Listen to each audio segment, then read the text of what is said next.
There was a time when Afghanistan was a modern state. Faith was a private matter, burqas were optional, women and men could travel together. Right next door, Iran was not far behind. It was at par with the Western world. Women could step out without a veil, even meet men at public places. But the Iran and Afghanistan of today are a lot different. Today, hijab is mandatory, Western clothing is frowned upon, clerics dictate societal norms, religious police patrols the streets, civil rights are all but non-existent. What happened in these countries? They came under the Sharia law.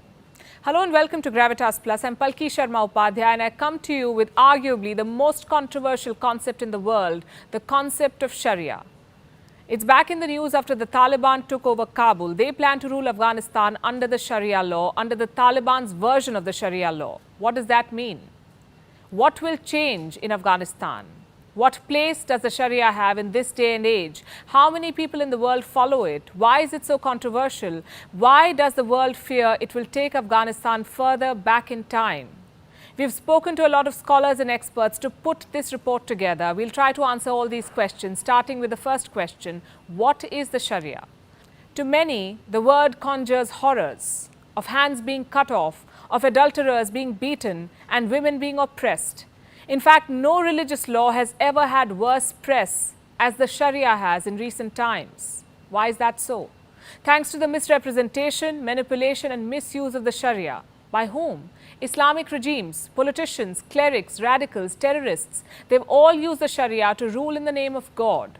So coming back to the question, what is the Sharia? Well, there is no clear definition. Different people understand and apply the Sharia in different ways. But if we put the broad concepts together, this is what a definition would sound like. The Sharia is Islam's legal and spiritual system, both divine and philosophical. Divine because it is said to be God's will for humankind. Philosophical because it is based on the human understanding of what that divine will is.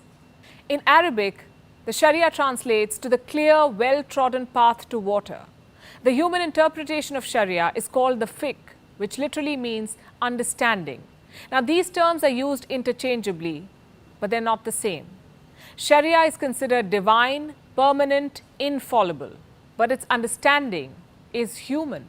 It's a set of rules put together by Muslim scholars over the centuries. These rules have been drafted and applied to suit those in power. Where do the rules come from? Three sources: the Quran, which is Islam's holy book, the Sunnah, which is basically the deeds of Prophet Muhammad, and the Hadith, the sayings of the Prophet. There's a range of other sources to work out how God wants Muslims to live.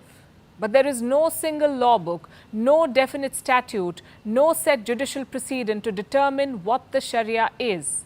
It's basically a vast collection of different, often conflicting interpretations. These interpretations gave birth to 5 schools of thought, 5 legal schools of Sharia. And you must know this, there are different kinds of Sharia, you would say. Hanbali, Maliki, Shafi, Hanafi. These 4 belong to Sunni Islam. The 5th is a Shia version of Sharia. It's called Jafri. All 5 of them are named after theologians and jurists, the men who interpreted Islamic texts. Now look at this map. The Hanbali school is the smallest and strictest of them all. Its primary source is the Quran. It is practiced in Saudi Arabia and Qatar. It also has significant followers in these countries.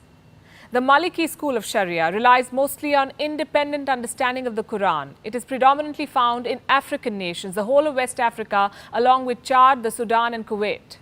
The Shafi school of Sharia relies on consensus over understanding of the Quran, and this is where it's followed. East Africa and Southeast Asia, in countries like Somalia, Eritrea, Ethiopia, Lower Egypt, Djibouti, the Maldives, Indonesia, and small communities in Malaysia. Then we have the Hanafi school, the earliest, the most flexible version of the Sharia. It relies both on consensus and independent reasoning. The Hanafi school has the largest number of followers, approximately 1/3 of Muslims worldwide. They live in Turkey, Jordan, Lebanon, Egypt, Afghanistan, Pakistan, India, and Bangladesh. And then we have the Jafri school of thought, followed only by Shia Muslims. It is enshrined in the constitution of Iran. It also has a lot of followers in Iraq and small pockets of followers the world over.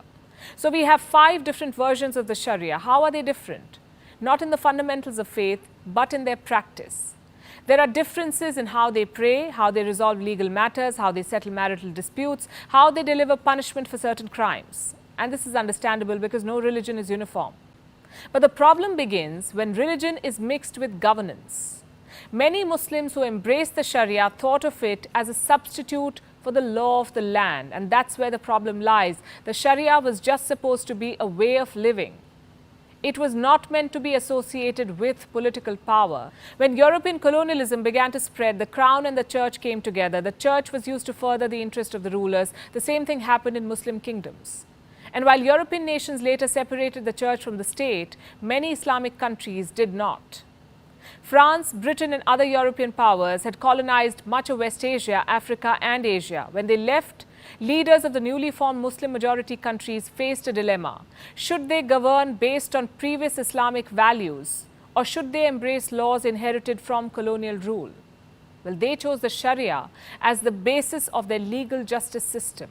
And this gave birth to all kinds of theocracies, hardline and moderate.